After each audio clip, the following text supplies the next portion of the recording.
Manual strangulation with significant neck compression deep to the major right and left neck vessels in a low velocity, high amplitude, localized force that when applied mobile, non-ossified thyrohyoid articulations deep to the carotid artery and jugular veins, led to the unconsciousness in a matter of seconds and was lethal in a matter of a few minutes.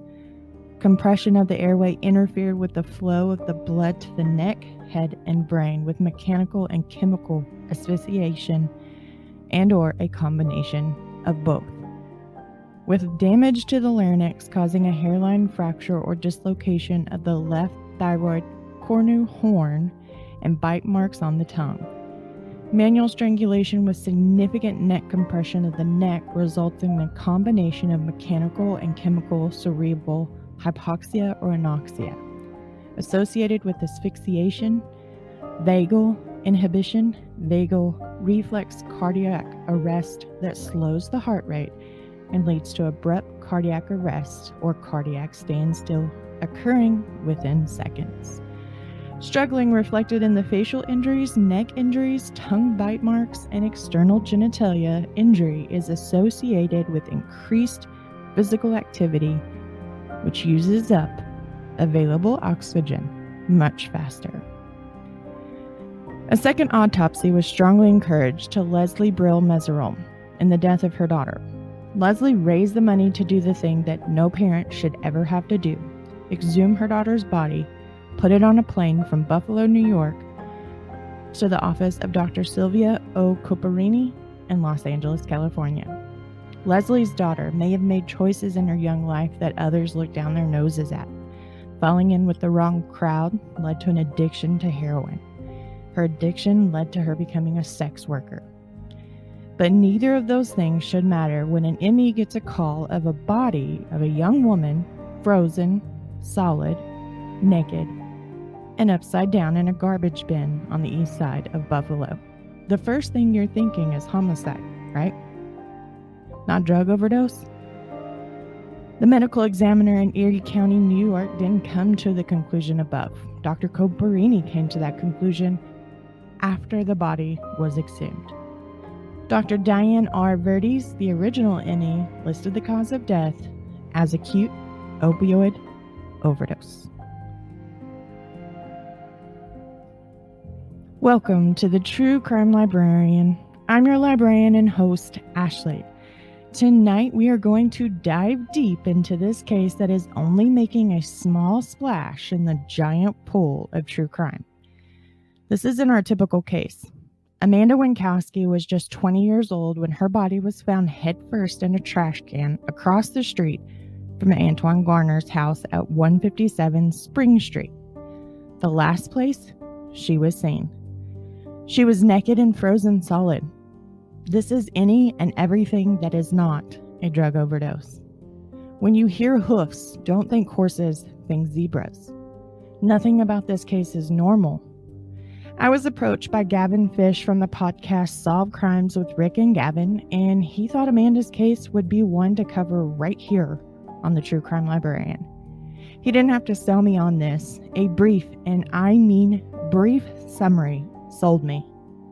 Leslie has been fighting for her daughter for 12 years to get justice, and I know my nerds can help. Warning, this episode contains graphic detail of murder, rape, and adult language. Listeners' discretion is advised. If you feel any of this may be too much for you, please have someone listen with you or for you.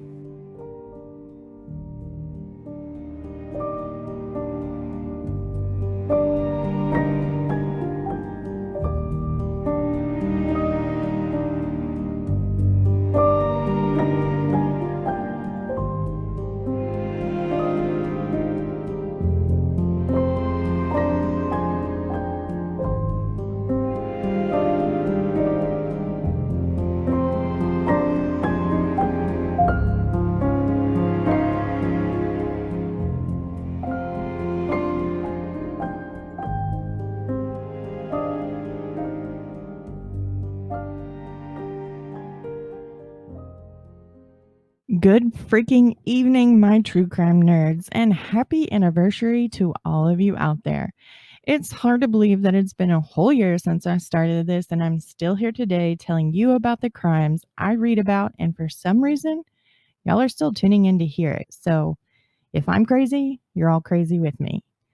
Seriously, though, thank you for being here, tuning in to even some of the most horribly covered cases, listening to me be neurotic and talking about myself in an after dark special, and pushing yourself through the cases that seem to be more chaotic as you try and put them in order than they were before a timeline was put together. I want to do something a little bit different this episode as far as spreading some of that true crime nerd love.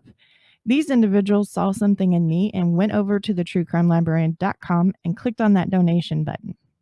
Shelly Dixon, you have been with the show from almost the very first episode, and you found something in myself and the production of the show that I can't imagine what it is. And it has made you go out and support me on so many other levels apart from just donating. I want to say thank you so much. I'm so happy to have you a part of not only my nerds, but my inner circle as well. Trell Welker, I don't even know where to begin. You supported this crazy dream of mine, helped me with my organization and building my brand, and you are more certain of my success than I am of my own. I love you, friend, and I'm so incredibly lucky to have you in my life, even if it took you a while to realize that I'm kind of awesome. Last but not least, Miss Natasha Wagner. You are one of my more quiet nerds, but when you do speak out on my behalf, you command attention. I'm so lucky to have a supporter like you amongst all of those who believe in me. And I promise the case you requested is coming, love. All of these people pulled from their heart to help keep the show up and running. And for that, I'm blessed beyond words. If you'd like to make it on the list of true crime nerds, all you have to do is recommend, review, or donate to the show. Recommending and reviewing only costs you a little time, but goes a long way to help a little podcast like TTCL. So keep spreading the word, and I'll keep moving forward with those cases you want to hear and those I can't get out of my head. Be sure to use that hashtag, the True Crime Librarian, so that I never miss out on thanking you for your support. Enough of the sappiness. Let's get to what you all came here for, the true crime.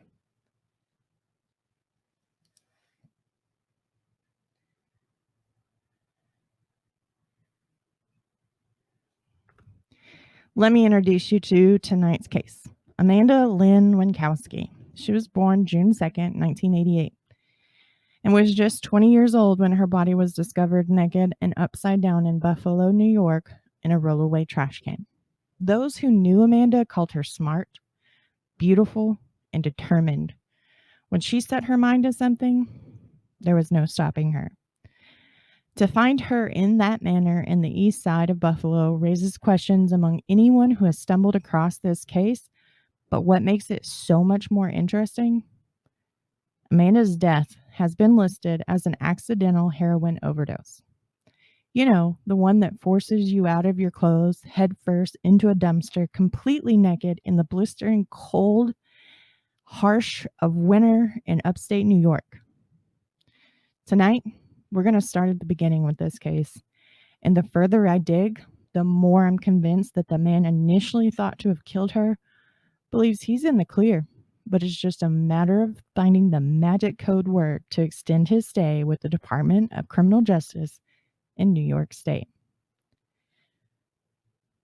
In 2006, Amanda graduated from Niagara Wheatfield High School with a Regents diploma. If you are outside of a state that has this program, let me explain it to you briefly. In order to obtain that diploma, a student is required to achieve passing grades on Regents exams in comprehensive English, any one of the mathematic courses, global history, U.S. history, any one of the sciences, and a language other than English. This meant that Amanda was super smart and had a great head on her shoulders.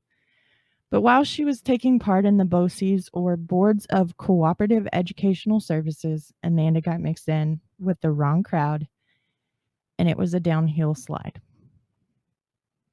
Amanda got caught up in drugs. Her drug of choice, heroin. A drug so powerful, it can take everything you love and turn it against you before it takes your last dying breath. In the US, we are in the middle of an opioid crisis. Heroin is right smack in the middle of it. It's estimated that 2.1 million people in the United States are addicted to or abusing opioids today. Worldwide, that number grows astonishingly to 24 to 30 million people. This is gross mishandling. This is gross overprescribing. This is the center of addiction. This is one of the worst drugs you could get your hands on next to methamphetamines. Amanda struggled with her addiction. Like all others who get a taste of it, eventually she had to turn to being a sex worker in order to feed that addiction. She put out an ad in Art Voice magazine up in Buffalo, and it said, "Worth your while, 20-year-old hot baby, $150, and it had her contact info." That's it. No matter how you obtain your Johns, being in that line of work proves to be dangerous. And for Amanda, it's that ad that led to her encounter with her killer. The thing with Amanda is, even though she struggled with her addiction and struggled with paying for it, her family, her mother, Leslie Brill Meserole, she led the way and stayed by her side, helping her trying to beat that addiction each and every time she came up for a breath. Her sister, Danielle, unfortunately was right there with her through the addiction to heroin, and she struggled with the same thing. Fortunately for Danielle, she's seen the other side. She has a family. She's beat the addiction. But every day she wakes up and wishes Amanda could have beat it with her. Leslie did all that she could for Amanda to help get her clean. Amanda had found a place, it offered Suboxone. It's a clinic, and it works in the similar manner that methadone does for heroin users. It wards off all those nasty withdrawal symptoms, that sickness, that flu-like appearance. It latches onto those same receptors, making it easier to get off of heroin, and then supposedly it's easier to come off of Suboxone. Amanda, she's willing to try. She wanted to try. She was done. She needed a new life, and her first step was coming off of it and weaning herself off of heroin, because going into rehab as an addicted person, you have to meet a certain criteria. And I do believe it's 48 hours clean, nothing. Well, the moment you stop ingesting heroin, your body goes into withdrawal. The moment you stop ingesting. For Amanda, 48 hours was a lifetime. She struggled. Every single one of us, had we been in her shoes, would have been doing the same damn thing. Amanda, she worried about money, but her mother, she pulled the funds together. She was going to get her daughter the help she wanted and hopefully beat this once and for all. Eventually, Amanda detoxed herself off of the heroin, hoping to get into the Suboxone clinic that she had found. Leslie was helping her daughter in every way she could, including with the clinic. At the time of Amanda's death, she had been clean maybe a few days, a week at the most, but she was determined to change the direction of her life. And I told you, people said that when Amanda set her mind to it, she could do it. Amanda worked as a waitress and a bartender down at this place called Cocktail Bob's. Through here, supposedly, according to this person, she met Adam Patterson, someone who had known Amanda for a huge portion of her life. Adam claims he met Amanda through Cocktail Bob's. Then he claims he met her when he hired her for a sexual act. In reality, he's known her since she was 4. The man that she called her father was friends with Adam. Amanda's mom was moving from their home where Amanda had been staying, and she didn't want to move with Leslie. She wanted to stay close. She had just registered over to the community college, Niagara County Community College. She was enrolled. She was going to start the spring semester. Her sister, Carol Ann, she's moving back from Vegas. And as soon as she got back, Amanda was going to move in with her. There were steps to Amanda and her determination to beat this once and for all. She had it laid out. She put herself in a position to where she couldn't back out. And for her, that meant that she couldn't leave the area. Otherwise, getting back and forth to college and her classes was going to become a huge problem. So Adam agreed to let Amanda stay with him until her sister Carol Lee came back from Las Vegas. And if I think I said Carol Ann, and I'm sorry, it's Carol Lee. When she comes back from Vegas, she's going to move in with her sister, and it's just a few short weeks. Adam admits later, this stay turned into something bigger. She at first just moved in a little bit of stuff, and then the next thing you know, he's got 2 truckloads of her stuff in the house, and this is not what he signed up for, and blah, blah, blah. Okay. Now, according to Adam, because this was going to be a short while, he never charged Amanda rent, although the two seemed to hook up several times a week while she was staying with him. Many claim that Adam was Amanda's pimp. This information has not been confirmed, but I wouldn't put it past that there's some sort of truth to that. He's not an innocent man. Adam very adamantly denies that he introduced Amanda to any of her Johns as she was a sex worker. But those that say he was her pimp said he did so as a way to recoup the rent that she wasn't being charged. This is where things are going to get a little fuzzy with this case because we only have hearsay from Adam on what happened that night, and he's proven to be nothing more than a freaking liar. Let's start on the evening of December 5th, 2008. This was the last day anyone saw Amanda alive. Around 5 p.m., she asked Adam to take her to East Buffalo to meet up with a guy named Justice. His given name, Antoine Garner. He was at 157 Spring Street. Those who know Antoine know he dealt drugs. What he didn't deal was heroin. So what Amanda was doing over there, we'll never know. Antoine's not saying anything, and Amanda's not here to tell us what happened. According to Adam, he denied wanting to take her over there at first because he didn't want to be involved in her falling off the wagon. And doing drugs, he didn't want to be any part of her sex worker job. However, once Amanda said, "That's fine, I'll call my sister Danielle," he flips gears and he agrees to take her. Why? He later says he didn't want Leslie to think he was contributing to her bad habits. But when she mentioned Danielle, he agreed to take her because he knew when the sisters got together, they tended to get high on heroin. And with Amanda being newly clean, he didn't want her to fall back into that bad habit. So knight in shining armor, right? It's bullshit. When the two pulled up at 157 Spring Street, Amanda got out of the car and told Adam she'd call him when she was done. All of this taking less than an hour. According to Adam, once Amanda closed that door, he left. At 6 p.m., Amanda texted she would be right out. Then another. She needed more time. And another. She would call Adam in an hour.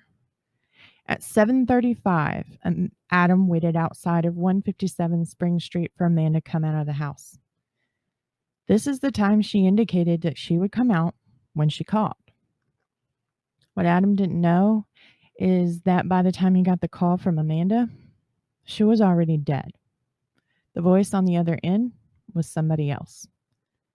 At 8:30 p.m., Adam pulled away from the curb on Spring Street, leaving Amanda behind. He never once got out of the car and knocked on that door.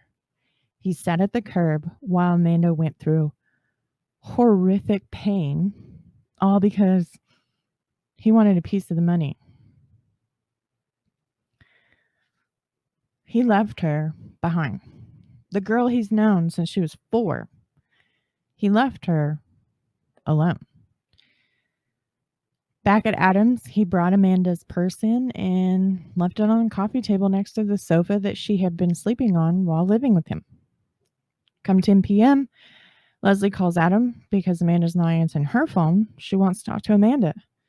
According to him, he told her that something was wrong because she wasn't answering any of his calls or texts, and that is why he left the house in East Buffalo.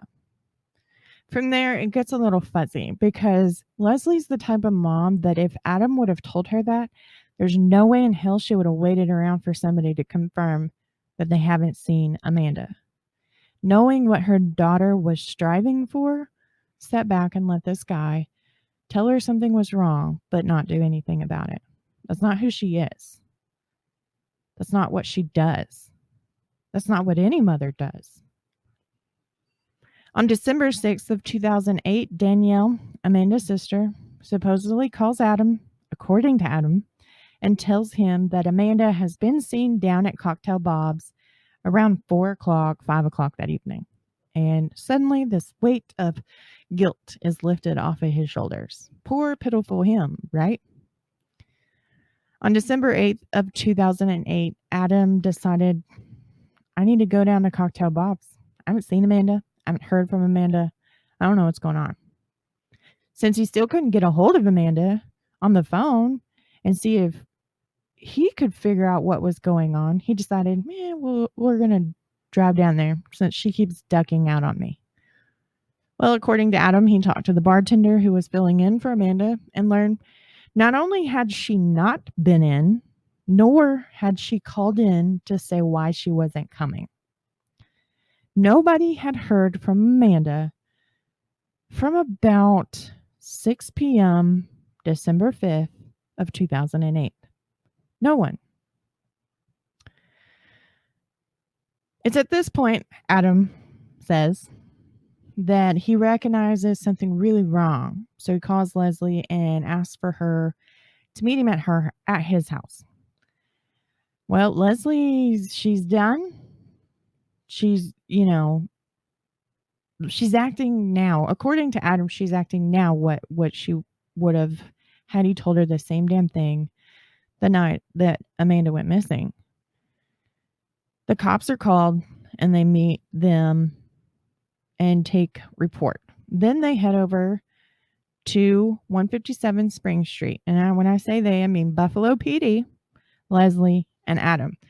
Now, it's through the grapevine and my talks with Gavin that Leslie made Adam do this. Because when you're going through all of this going through his statement and then his revised statement, because he goes back in later and gives a revised statement because, oops, I forgot my Siemens on her and I don't want to get in trouble, right? Convenient, right? So, according to Adam's statement, this is how things are going down. Now, whether this is exactly what happened step by step, we'll never know. What I do know is that sorry piece of crap left her without getting out of his car and walking up to that door, knocking on it and demanding to know where she was. She was supposed to be out within minutes. She had another appointment at 6:30 across town. There's no reason she would consistently kept putting things off. Had he been a man, that's what he should have done. But he didn't. He waited for Leslie to call the police. He waited for Leslie to take them to 157 Spring Street and watched PD interview 3 different people from inside that home. All 3 claim Amanda was never there. And they were extremely adamant that she was never there. Adam claims that officers searched the house and Amanda was nowhere to be found. However, I think that if they would have not only found Amanda, there would have been so much more evidence to prove that this was everything and anything but a drug overdose. But then again, the person who is telling us this friggin' story, he can't tell Well, he can't pour warm piss out of the boot with the instructions written on the bottom. Tell you that much. All of this comes from the voluntary statement that Adam gave police on December 9th, 2008. He would go back, revise that statement because the original version left out the fact that he and Amanda had been sexually active during her time living with him and up to minutes from the moment she went missing. Convenient for a person who's not guilty, right? On January 9th of 2009, Amanda Wienckowski had been missing for 34 days, before she was found naked, head first, and completely frozen across the street from 157 Spring Street. In the rollaway dumpster she was found in was the neighbor's trash can that was reported missing the day after Amanda disappeared. The neighbor to Antoine Garner, or Justice, she called December 6th to report her trash can missing. Any of you who have a rollaway dumpster knows how extremely important it is to hold on to that thing and never let it out of your sight, because if it's gone, you have nowhere to empty your house trash. We don't have dumpsters in alleyways anymore. So this was a big deal. Now here it is, January 9th, 2009, her trash can is across the street, tucked into the corner section of a church with the dead body of a 20-year-old girl. Here's where shit gets fucking interesting. And I don't normally use a whole lot of foul language, but the more I pour over this autopsy, the madder I get. And we're going to go into depth on these two different autopsies next week, but I want to touch on it a little bit because it makes me that mad. Amanda's body was removed from the scene and taken to the Erie County Medical Examiner's office. Since the state of Amanda's body was frozen solid, including internal organs, including urine, including feces, including all body fluids, solid, they left her body out overnight to thaw so they could perform an autopsy and issue a cause of death. The proper protocol, Gavin has spoken about this on his YouTube channel, Gavin Fish, and I'm going to put the link in the description of this podcast, because if this catches your attention like it did mine, you're going to go gobble up everything Gavin has put out and crave more, because how can somebody let this happen to a young girl in our country?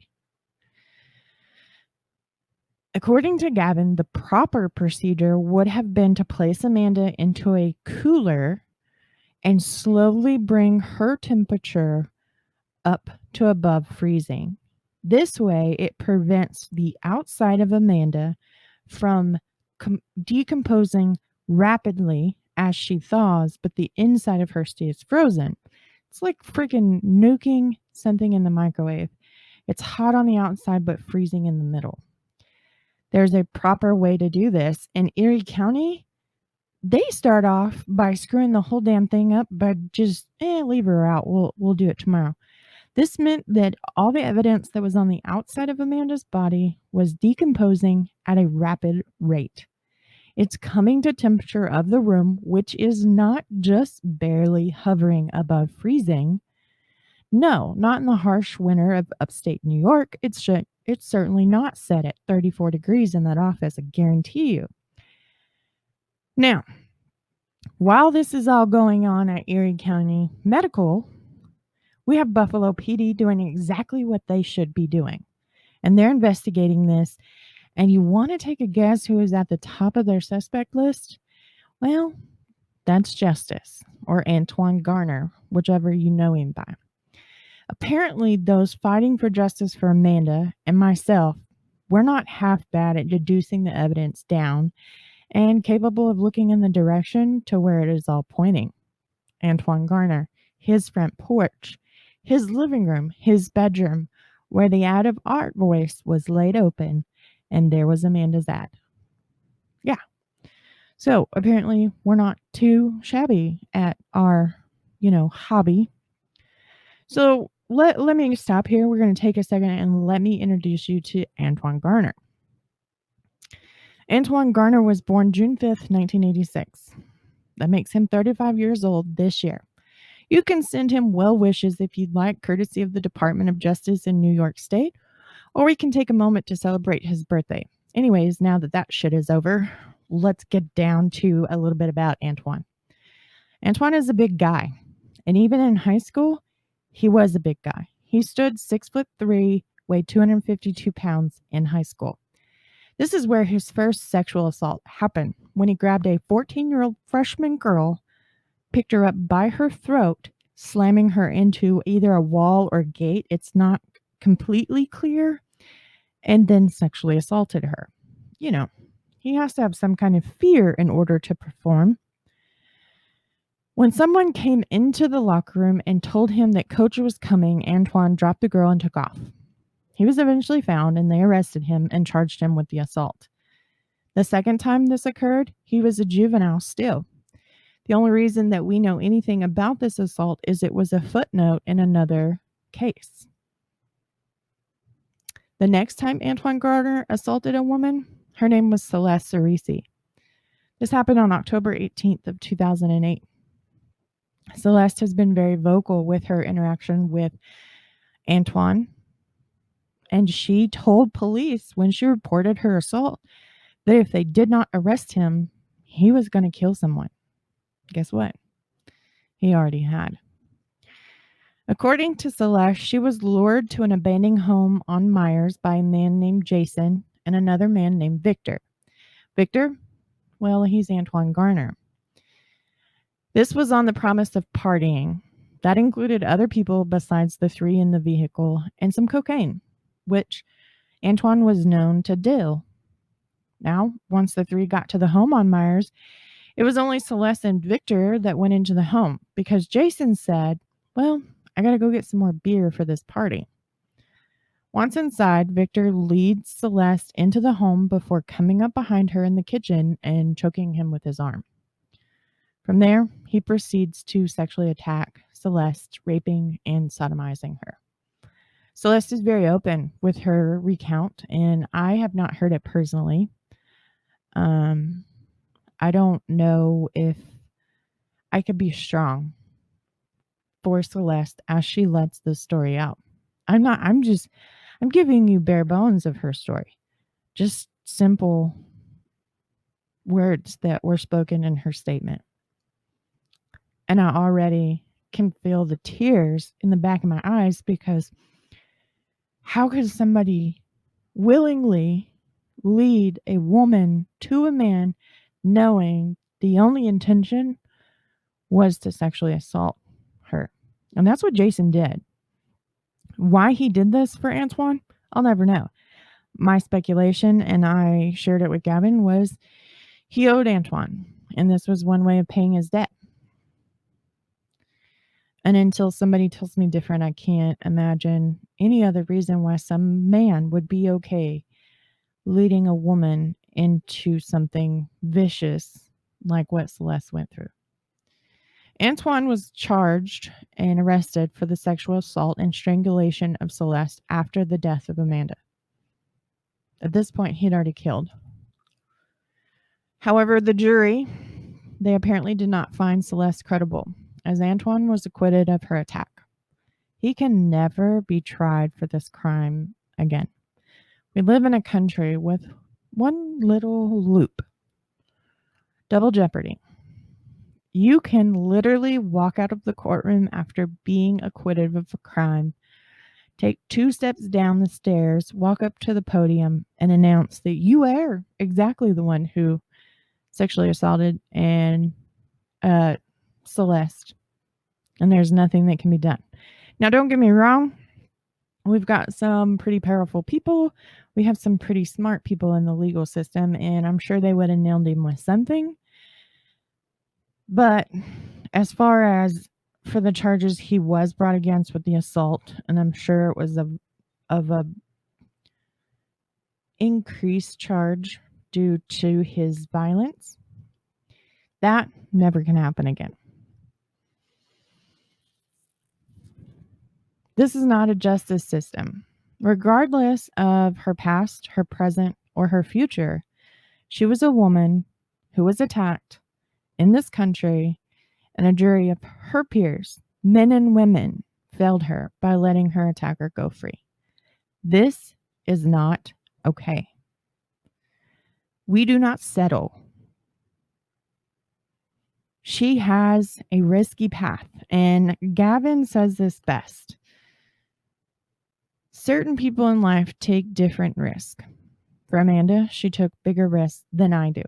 For Celeste, she took bigger risks than I do. Does that mean she deserved what happened to her? No. Does that mean that her body betrayed her with the constant need for a high by getting into a car with a person she didn't know? No.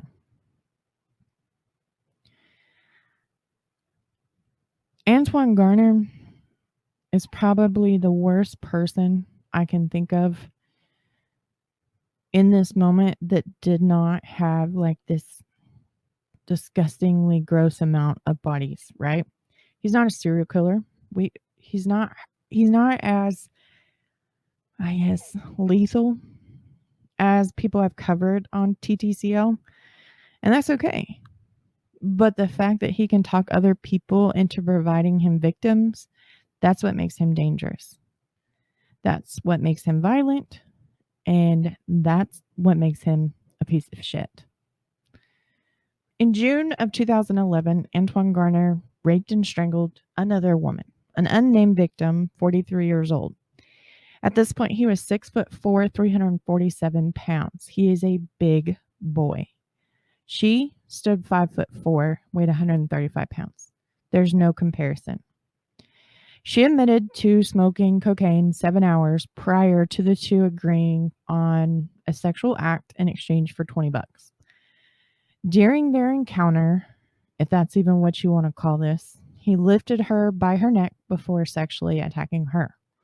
She woke up to Antoine on top of her as she lay on her stomach, and he told her she was going to learn the hard way.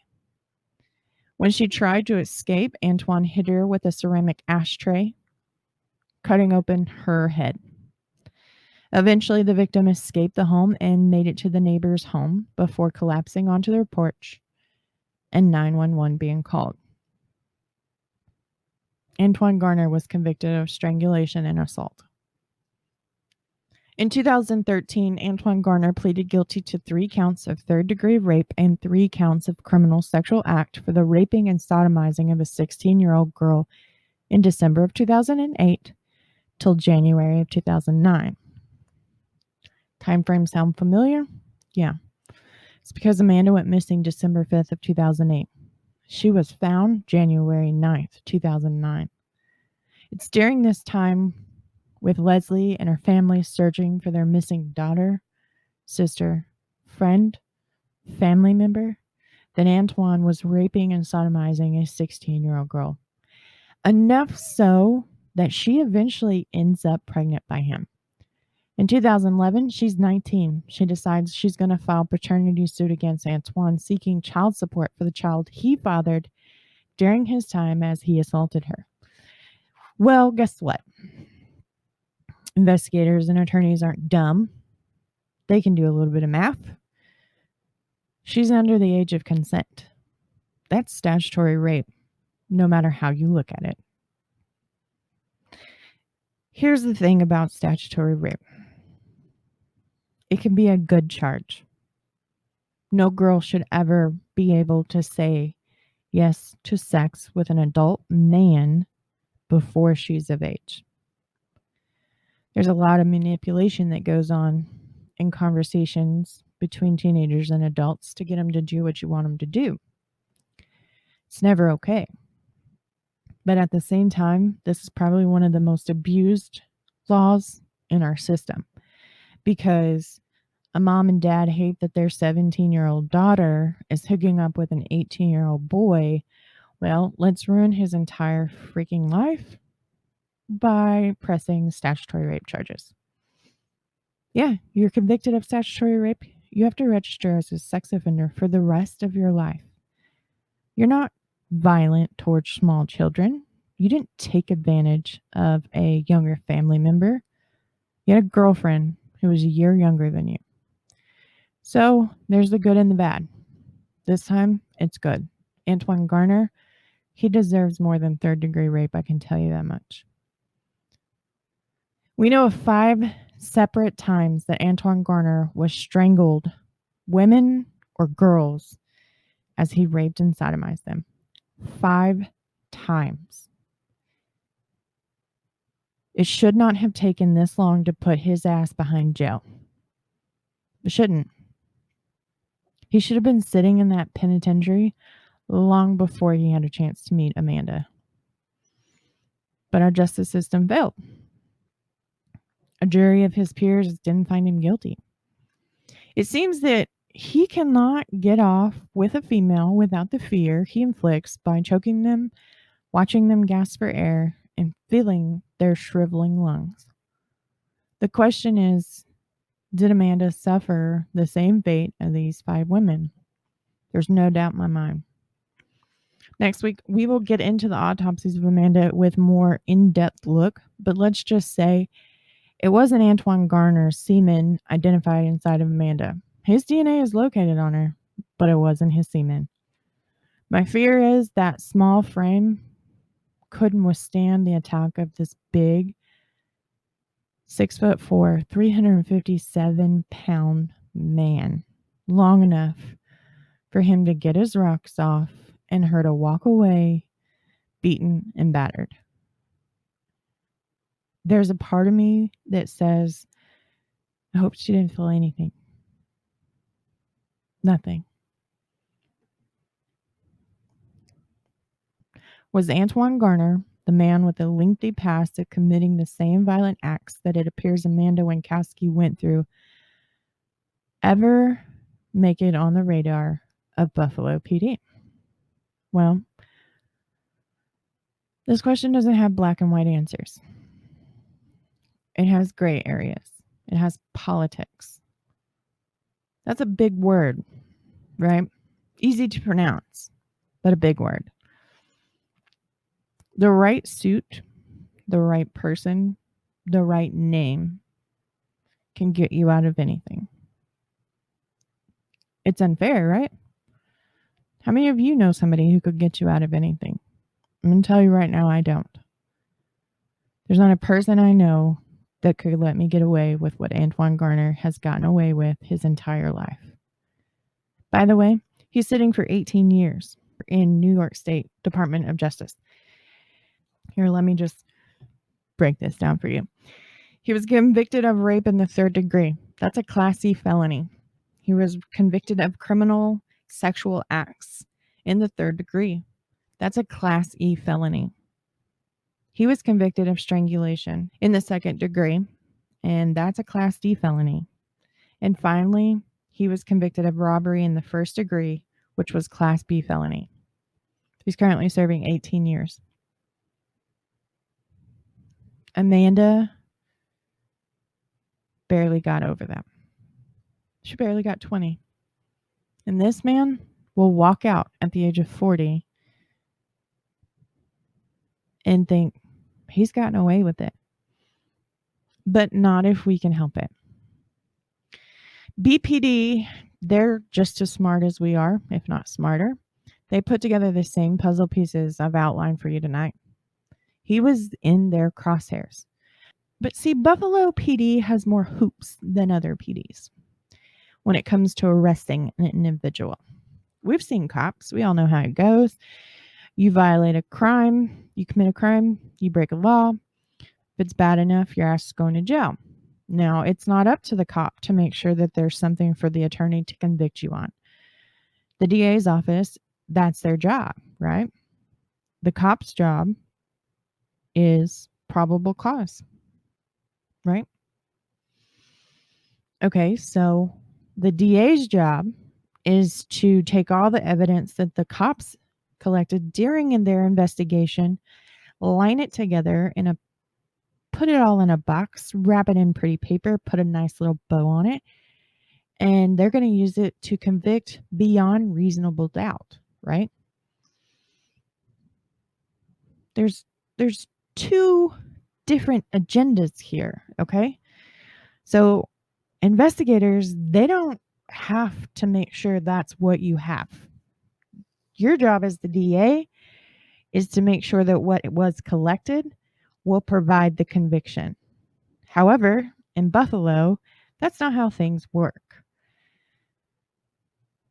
There's two different agendas by separate department, but with Buffalo and an unspoken agreement with Erie County District Attorney's Office, the DA tells the BPD when and if they can make an arrest. Antoine Garner was there. He fit the evidence. It led directly back to him until Dr. Verdes and her ME report or autopsy came back. Once she ruled Amanda's death an accident by acute opiate intoxication, the DA's office shut down BPD and their investigation into Antoine Garner. This piece of crap, for whatever reason, and believe me, Gab and I have discussed this more than once, and we could point fingers, but there's I's that need dotted and there's T's that need crossed before we can do so. He's literally gotten away with murder thanks to that unspoken policy between BPD and Erie County DA. Now, when the district attorney was questioned about the similarities between Amanda's case and those of the details that convicted Antoine and gave him his one-way ticket to New York State prison system, he had this to say. When I have enough evidence that is admissible in court to prove a crime has been committed, we will prosecute. Unfortunately, under New York law, proof that the defendant may have committed one crime, whether it is an assault or a rape, is generally not admissible to prove that he committed a separate crime, such as homicide. End quote. This is true no matter what state you're in. 9 times out of 10, when you're looking at a crime and one big like a homicide, it's very rare that you can pull up the arrest history on the defendant and say this out loud in the courtroom. Most judges prohibit that because at that point you are creating an unbiased jury. They're hearing about all these awful things that the defendant did, and if he's capable of doing those, he's certainly capable of escalating into homicide, right? So that is true no matter what state you go to. But where you're wrong, Mr. DA, is my police department doesn't need your approval to make an arrest when the evidence lines up. My medical examiner doesn't issue a cause of death prior to a toxicology screen coming back. My police will investigate a 20-year-old female headfirst, naked, frozen in a trash can as a homicide and not as a drug overdose. These are two separate agendas, and the district attorney made it his agenda and only his on when and if he will ever bring up charges against Antoine for the death of Amanda Wienckowski. Now, here's the problem. As long as Amanda's death is listed as an accident, even though at the very beginning that big, long medical jumbo lingo I read to you, that is the manner of death listed in Dr. Comparini's autopsy from LA 2 years after Amanda's death. It was evidence 2 years after this girl was found that she had been part of a homicide. Whatever happened in that room with Dr. Verdes, let's just say some things were left away. There were decisions made that were left out of certain people's hands. There's a big ass question mark. Who issues a cause of death before a toxicology screen comes back? Especially once you receive that toxicology screen, you realize there's no heroin in your victim's body. The way that we are going to get through to DA Frank Savita, or I'm not even sure if he's still in office. Honestly, I didn't even take the time to look that up because that's how bad it pissed me off. It's clear that the policy in place needs to change. But before we can get traction in that changing of the policy, before we can get traction in Amanda's case, before we can get traction in convicting Antoine Garner, we have to start somewhere. So let's start with the autopsy and getting Dr. Verdi's version of Amanda Wienckowski's autopsy thrown out and replaced with either Dr. Coparini's or maybe Dr. Kenneth Clark's autopsy when and if those funds are raised. This brings me to my next point. If you head over to treatedliketrash.com, you can see all the documents that I've seen and what Gavin has seen, and you can join Amanda's army. Gavin and Rick have called out for Amanda's army to come in and help them for a few things during their investigation. And for him, it's still ongoing. You can sign up and you can donate your time, and that's amazing, right? If you feel inclined, there's t-shirts you can purchase. They're the same color of the trash can Amanda was found in. They have Amanda's face. They have Treated Like Trash. This money goes into raising for the legal funds of Amanda. Currently, they're looking to exhume Amanda for a second time. The injuries on Amanda's body could prove even further that her death was anything but an accident. Like I said, next week when we get into the autopsy a little bit more, we'll talk about it. But tonight I'm asking you to go over and help Gavin out with his website, with raising the money for Amanda, with whatever it is you can give. Because Leslie's been fighting for her daughter for 12 to 13 years. There's justice for Amanda out there. We just need to keep shoving the proof that is a homicide into those lawmakers' face in Erie County. Tonight, I've introduced you briefly to this case. This isn't a long anniversary episode. My episodes are usually longer, and I agree. This anniversary episode, I needed to dip your toes into the pool of what we're fixing to get into. This is a case I will continue to follow because it's still active. This is not your traditional true crime case. It's really not.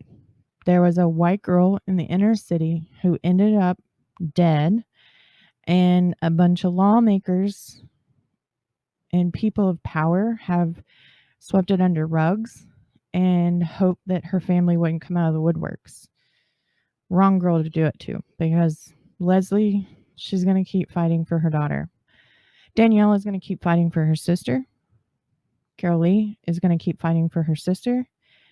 And as long as Antoine Garner never serves a moment for the death of Amanda Wienckowski, we don't have justice for Amanda. As long as Adam Patterson and his lying little self walks free, we don't have justice for Amanda. I've done a lot of straightforward talking tonight because I know that if I veer off of my notes from the show, it's going to get ugly, and I'm going to use language that normally I don't use. This case is a mother's worst nightmare. I have a daughter that is very close to Amanda's age. I know that if she was in that position, I would be Leslie. I would sell everything I could. I'd raise the money I could. I would fight the people who make the laws, because my child is not a statistic.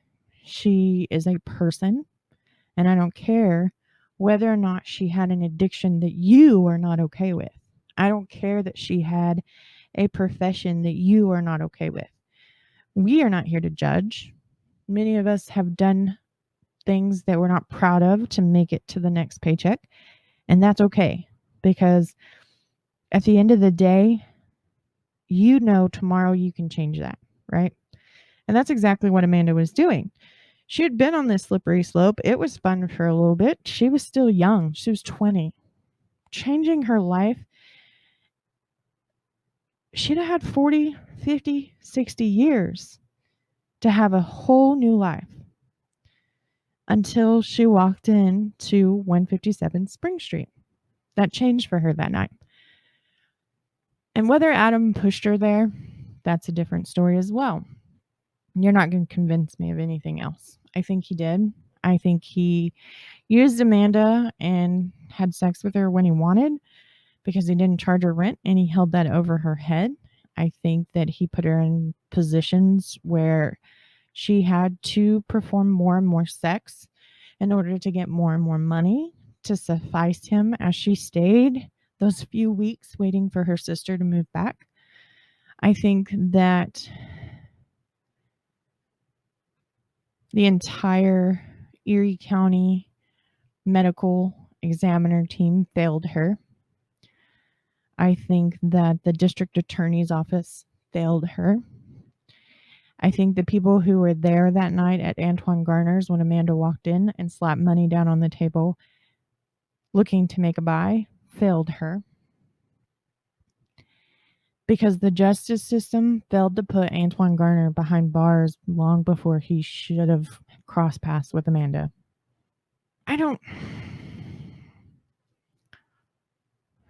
Generally, cases don't affect me like this. Generally, I'm pretty straightforward. I'll give you the details. They're not always the best. I probably don't deliver them in the most tactful way, but that's the case. I give you it all because good, bad, ugly, it's the case. The thing with this one is I can only give you so much because I can only take so much. You are more than welcome to go digging for this case. You're more than welcome to go find the details that I did not provide you with each of Antoine's assaults. I think knowing that he sexually attacked women, I think knowing that he liked to strangle women is suffice to show you what kind of human being he really is. I don't think he should ever see the light of day on the other side of the fence again. I don't think that he could change. I think that, unfortunately, the way he was brought up, where he was brought up, and the only skill he really knows how to do is going to come back to him once he steps foot on the other side of that fence. And I'm terrified for the next girl that he comes across. But it can be stopped. If our voice is loud enough, it can be stopped. If the wheel gets squeaky enough, it can be stopped. I told you, and I've kind of been teasing everybody with this case, that when I came back, it was a hell of a case. And I'm not kidding. Let's not make Leslie fight another 13 years for her child.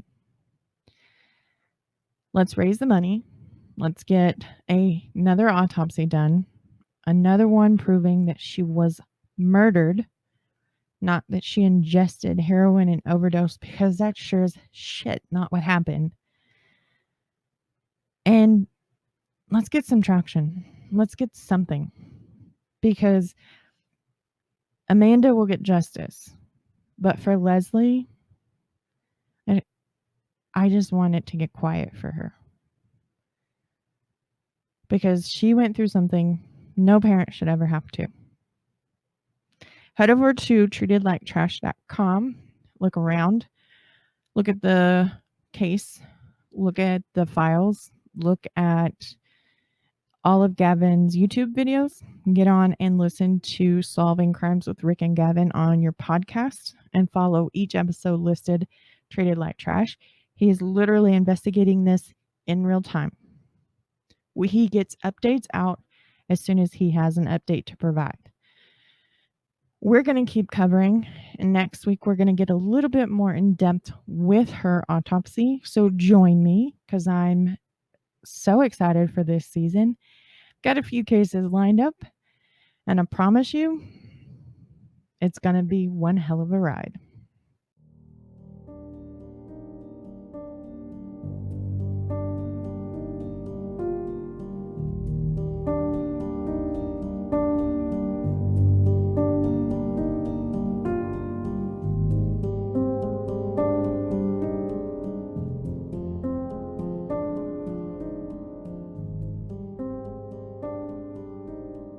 Amanda Wienckowski was just 20 years old when she walked through the front door of 157 Spring Street.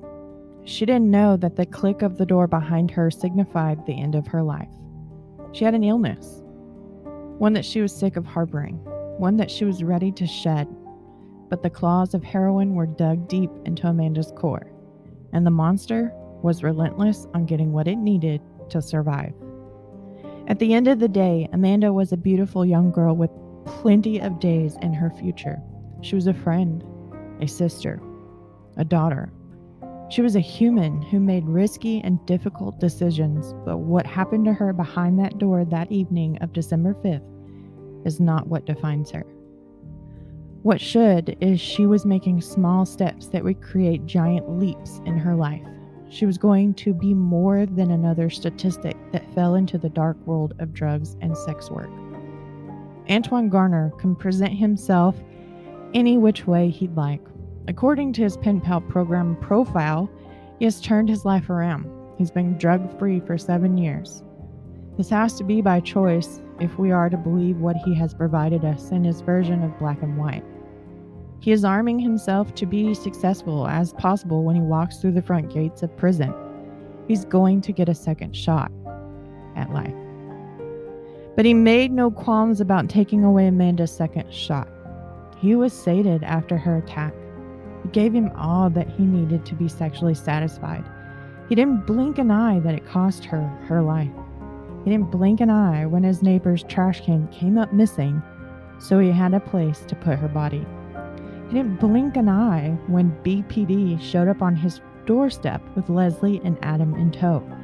He didn't blink an eye when he rolled the trash can across the street to a church and tucked the trash can behind a brick wall for her body to be discovered. And he didn't blink an eye when her body was rolled away in a body bag. To this day, he sleeps soundly knowing her death is not on his shoulders. For now. I want to thank you all for joining me tonight as we crack open a case that seemed to have been signed, sealed, and delivered until the right medical professional came along and stirred the pot.